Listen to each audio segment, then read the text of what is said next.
misaotranao jeso malalo tratrizao fotona mamizao ianaranay antongotrao izahay izay mpianatrao koa mitenenare jeso malalo izahay iaino tsaranao ka iroteny avy aminao itoetsabetsakao amponaya koa mitenenare jeso malalo izahay iaino tsaranao ka iroteny avy aminao itoetsabetsakao amponaya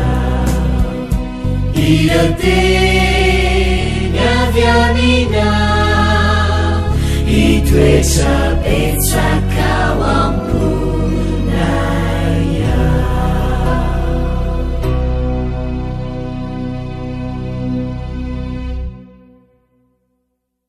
Miarabantsika rehetra indray tonga amin'ity fianarana ny tenin'Andriamanitra ity. Ny lohatenintsika androany dia hoe manaisotra ny fahatsiarovan-tena omeloko. Milohan'ny zavatra rehetra dia isika hivavaka.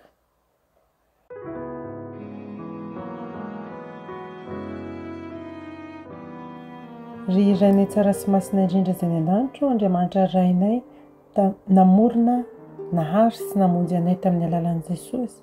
Mideranao izahay, ianao izay mamposaka ny masoandro amin'ny tsara fanasy amin'ny ratsy fanahy, ianao izay tsy manisa ny fahotanay fa manome fahasoavanay amin'ny fotoana rehetra mankasitraka indrindra noho izany. Ary mety izy ianao hamela ny helokay ka ny fonay dia ho voadio mba hahafahan'ny teninao mamaka ao anatin'izany. Ny fananao mba azo toerana aty am-ponay ka hanazava ny teny izay ianaranay eto. Dia hitondra fitahiana ho anay izany fiarahana sy fianarana izany amin'ny anaran'i Jesosy. Amen. Manaisotra ny fahatsiarovan-tena omeloka. Angamba manamelo tena sy mivesatra fanameloana ianao ankehitriny. Mety mavesatra loatra izany ka vonona mihitsy ianao hamoy ny asa fanompony, ny fiangonana, eny ny ainao aza. Manana vava mahafalo anao aho. Te hanaisotra ny fahameloanao sy ny fanameloana rehetra mamesatra anao Jesosy.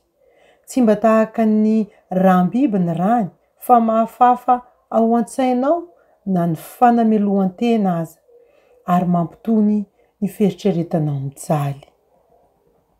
Ny filazantsara araka ny Levitikosy dia manambara ny fomba hanesorana ny fahatsiarovan-tena omeloka, ka mampianatra fa tsy maintsy miaiky ny fahamelohany alohan'ny olona.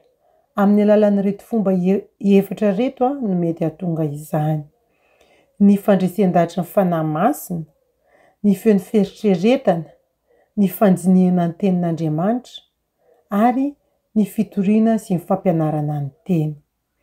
Malina fa araka ny Levitikosy 5:7-7 dia misy olona meloka noho ny fahotana izay tsy fantany akory. Zava-dehibe tokoa ny manambara amin'ny olona ny fahamarinana ampitiavana ka tsy manampy maso amin'ny fahotany.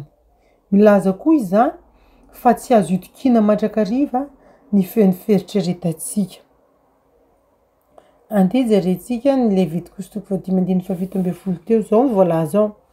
Ary raha misy olona manota satria manao izay tsy tokony atao ka mandika ny anankiray amin'ny didin' Jehovah nefa tsy fantany izany ka mameloka azy ary mitondra ny heliny io izany dia maneho fa misy manota fa tsy fantany io fahotana ilay ataony. Avy eo jerentsika ny Titosy 1:9-12. Madio avokoa ny zavatra rehetra raha amin'ny olona madio, fa raha amin'ny olona voaloto sady tsy mino kosa dia tsy misy madio na inona fa voaloto na ny sainy na ny fieritreretany. Tsy maintsy manokana fotoana andinina soratra masina isan'andro isika mba tsy ho tonga amin'izany, ary koa mitady mpitory-teny sy mpampianatra izay milaza amintsika ny fahamarinana momba ny fahotana fa tsy izay miteny araky ny riny sofintsika ienoana fotsiny. Etsekilany anefa mila mitandrina koa isika ny amin'ireo olona manao izay anamelona antsika noho ny fahotana izay tsy ataontsika akory. Aleo ny fanamasina mandrakariva no hampafantatra anao. Aza manaiky mora foana omeloka raha mbola tsy azo amarinina izany. Fantany voatsapantsika ny fahotantsika dia mitaky antsika iaiky izany ny Baiboly, araka ny voalaza amin'ny Levitikosy 5:5. Tsy fotoana fialan-tsiny na fihazanana marina tena io. Avy eo, tsy maintsy apetratsika ampinoana eo amin'ny Jesosy ilay mpisolo antsika ny fahotantsika. Eo ampanaovana izany dia matoky isika fa ny fahafatesany iray mandeha dia ampianarina tanteraka ny fahotantsika sy amerina amin'ny laoniny ny fifandraisantsika amin'Andriamanitra. Io zany le fanavotana. Koa ahoana raha tsy sapanao akory izany? Ity ny vaovao mahafaly.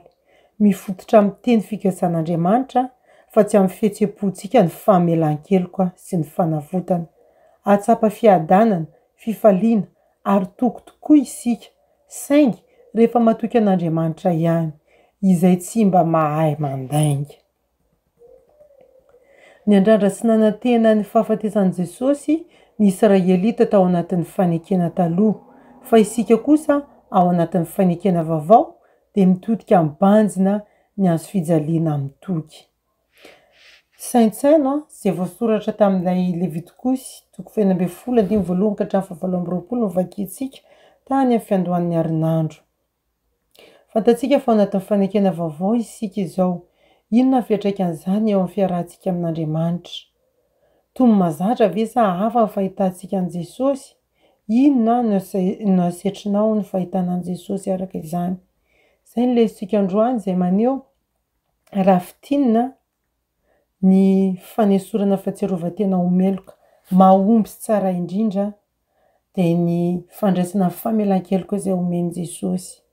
Ary io famelan-keloka io tsy miankina amin'ny fihetseham-po, tsy miankina amin'ny toe-pontsika fa miankina amin'Andriamanitra. Lazainy teo ireo dingana izay tsy maintsy ataontsika sy ny fikolokoloana ihany koa na toe-panahy sy toe-po mahatsapa-meloka. Fa raha vao misaraka amin'Andriamanitra tsika tsy misy intsony ilay fifandraisana amin'ny alalan'ny vavaka, amin'ny alalan'ny fandiniana ny tenin'Andriamanitra dia mety ho mafy ny fontsika ka tsy hatsapan'izany tsy hanana fahatsiarovan-tena na tsy mahafantatra. Teo ihany koa lesona lehibe izay natoriny ny tokony hitenenantsika mpitiavana satria misy namantsika izay mety tsy mahatsapa na mahafantatra akory ny fahotany. Amin'izay fotoana izay dia mety ny miteny saingy ampitiavana ary tsy hitanjon'ny fitsikerana amin'izay fa fitiavana mba tonga ilay olona ho tonga amin'izany fibebana sy fialana fahatsiarovan-tena omeloka izany.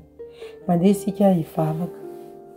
Makasitraka ny hafatra izay nomenao anay tamin'ity androany ity, Ray malalo, tena mampitony ny fonay izany ary manome fanantenana, manamafy aminay ny hatsaranao ilay Andriamanitra tsy mba mandao, ilay Andriamanitra mpamela heloka sy be fitiavana.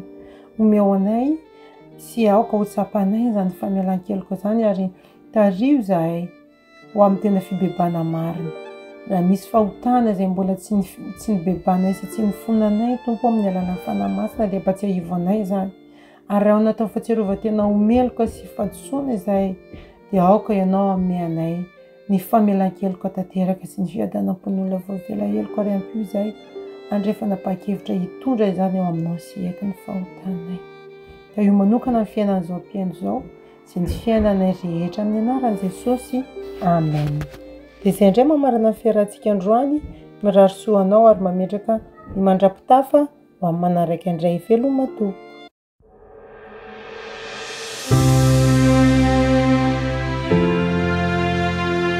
Mianatra eo an-tongotry Jesosy isan'andro.